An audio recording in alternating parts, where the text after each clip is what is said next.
John melihat barang bersilau di dalam sungai. Dia mengangkatnya dan melihat. Rupanya adalah sebuah bongkahan emas. Rupanya sungai emas di dongeng itu benar-benar ada. Dia menggunakan penyaring pasar dan menyaringnya. Langsung muncul beberapa lagi. Book yang melihatnya di samping juga menemukan satu bongkah emas besar. Namun John sedang tidak melihatnya. Book kira dia salah, sehingga dibuang lagi. Dan di saat itu, di seberang sungai, muncul sebuah makhluk yang cantik. Book langsung terpukau. John bilang, pergi mengejarnya dengan berani. Ingat pulang lebih awal. Kemudian Book mulai mengejarnya. Melihat lebih dekat. Rupanya adalah seekor serigala putih seperti salju. Dia datang ke samping Book dengan penasaran melihatnya. Book mengeluarkan tangannya. Serigala itu berbalik badan dan langsung lari. Dengan cepat hilang di hutan. Semenjak saat itu, setiap hari Book akan mencari serigala putih itu. Melihat Book yang tidak menyerah. Serigala putih sangat bingung, karena dia adalah serigala. Serigala abu yang merupakan salah satu kelompok serigala itu bertemu dengan bahaya. Dia tidak sengaja jatuh ke dalam sungai. Dengan cepat didorong arus kuat. Hanya bisa mati-matian memeluk batang pohon. Saat serigala yang lain sedang panik, Book muncul. Dia menggunakan badannya yang besar untuk mengangkat batang pohon itu. Menggunakan sekuat tenaganya. Akhirnya menyelamati serigala abu itu. Lewat hal ini, akhirnya Book mendapat pengakuan dari kelompok serigala tersebut. Dia mulai mengikuti kelompok serigala itu untuk berburu. Namun Book tidak melupakan John. Setiap kali dia berburu, dia selalu berbagi dengan John. John melihat perubahan Book.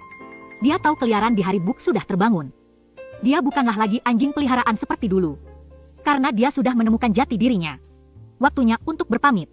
John tidak mau menghindari realita, memutuskan untuk pulang. Walaupun di rumah sisa dia sendiri. Sebelum dia pergi, dia melempar sebagian besar emas kembali ke sungai. Dia tidak tamak. Uang jika cukup, sudah cukup untuk hidup. Dia bilang ke Book, aku akan pulang, kamu tidak usah ikut aku. Kamu tetap tinggal di tempat saja. Jangan lupa besok pagi datang untuk berpamit.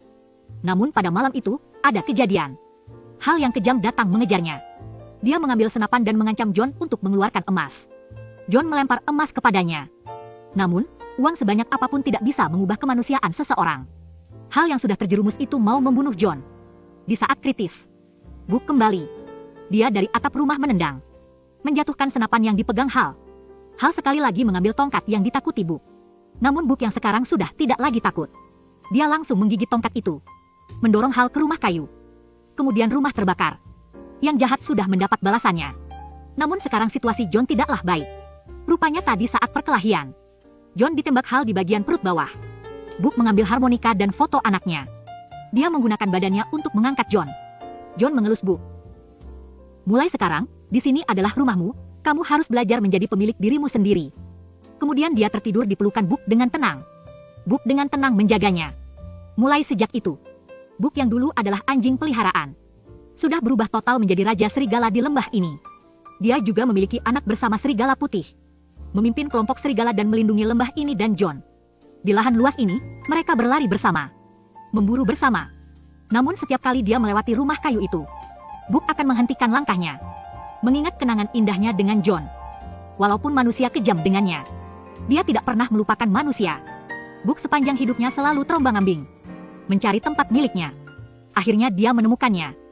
Kalau begitu di mana arah hidup kita? Hidup pahit dan pendek. Mungkin kita bisa memaksa diri kita. Alam semesta tidak pasti, kamu dan aku sama-sama adalah kuda hitam.